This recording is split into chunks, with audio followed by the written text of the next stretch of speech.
Chalakudy പോട്ടയിലെ bank കൊള്ളക്കാരൻ പോലീസിന്റെ പിടിയിലായിരുന്നു. ആ പ്രതിയെ ഇപ്പോൾ ഇതാ പോലീസ് സ്റ്റേഷനിലേക്ക് എത്തിക്കുകയാണ്. ആ വാർത്തയിലേക്കാണ് നമ്മൾ പോകുന്നത്. ചാലക്കുടി സ്വദേശിയായ റിജോ ആന്റണിയാണ് നേരത്തെ പോലീസിന്റെ പിടിയിലായത്. ഇയാളിൽ നിന്ന് 10 ലക്ഷം രൂപ കണ്ടെത്തിയിരുന്നു.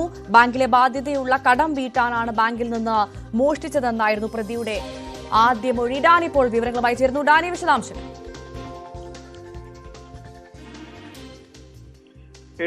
ബാങ്കിൽ അടക്കം നിരവധിയായ കടബാധ്യതകൾ ഉണ്ടായിരുന്നു. ഇത് വീട്ടുന്നതിന് വേണ്ടിയാണ് ഈ ബാങ്ക് കൊള്ള നടത്തിയിരിക്കുന്നത് എന്നാണ് ഇപ്പോൾ റിജോ ആന്റണി പോലീസിനോട് പറഞ്ഞിരിക്കുന്നത്.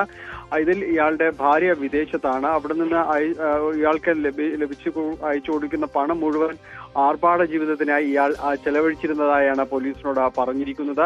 ഭാര്യ ലീവിന് എത്താറാവുന്ന ഈ സമയത്ത് ഈ കടം വീട്ടുന്നതിന് വേണ്ടിയാണ്, അവിടെ ഉണ്ടാക്കി വെച്ചിരിക്കുന്ന കടം അത് വീട്ടുന്നതിന് വേണ്ടിയാണ് ഈ രീതിയിലുള്ള ഒരു പ്രവൃത്തി ചെയ്തതെന്നാണ് പോലീസിനോട് പറഞ്ഞിരിക്കുന്നത്. ഇയാള് ഇതിൽ ഏറ്റവും നിർണായകമായത് CCTV ദൃശ്യങ്ങളാണ്. കവർച്ചയ്ക്ക് ഉപയോഗിച്ചിരുന്ന സ്കൂട്ടർ അടക്കം കണ്ടെത്തുകയും ചെയ്തിരുന്നു. ഇതിലേക്കാണ് പോലീസ് പ്രതിയിലേക്ക് എത്തുകയും ചെയ്തത്. ശരി, ഡാനി പോളാണ് വിശദവിവരങ്ങൾ. നന്ദി.